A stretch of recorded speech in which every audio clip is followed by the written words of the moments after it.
Okay, I'll be making a very basic tutorial for the few things that people have gone unnoticed by.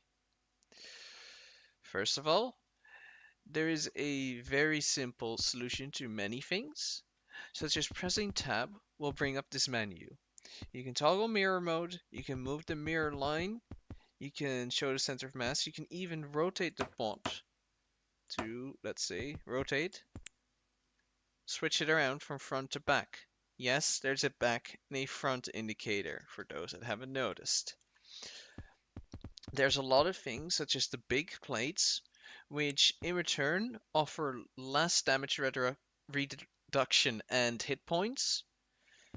Same mass though, but they are just one part, whereas this one is three parts in order to do that, in order to make the same thing. If you want to make big ships, it's recommended to use the big one. But if you want to make good armor, like if you want your ship to be heavier, you want to use the smaller ones, because of course it will offer more HP. You need more balloons for lift. Then your mass needs to be 75% of your lift, and your firepower needs to be below your mass.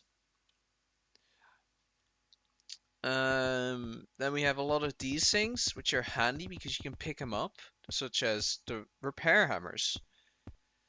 There, you need engines in order to push your bot forward, and you've got a lot of different guns with different capabilities, such as the U guns are the underside guns, which is, of course, something not many people will get, and then you'll be sitting upside down in a gun facing up.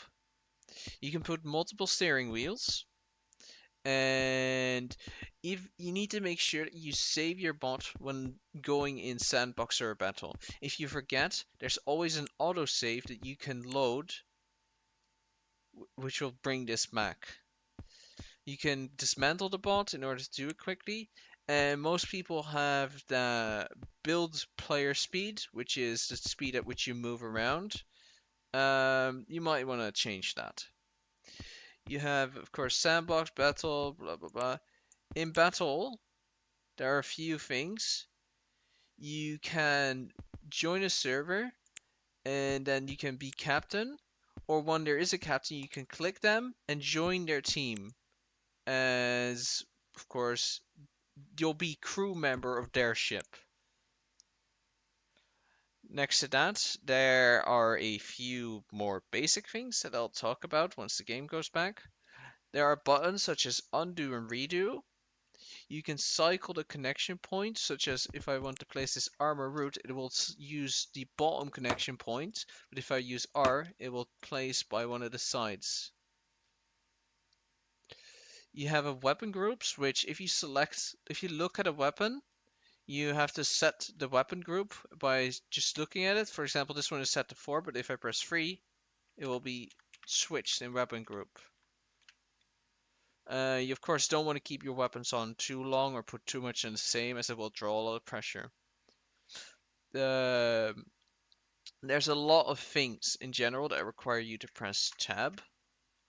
But for example, if the ship isn't properly done, like if you don't have the lift to mass and firepower values right, you can do slash sandbox in order to bypass all of this and just go in with an unfinished ship. Of course, it will take a bit to load.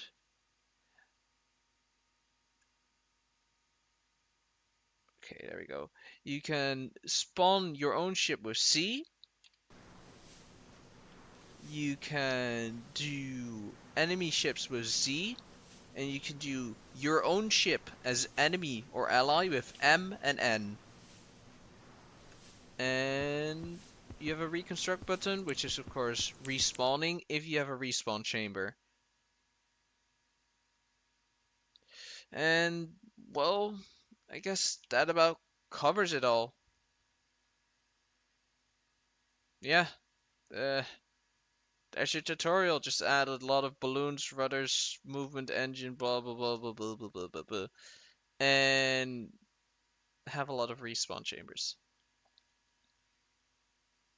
Alright.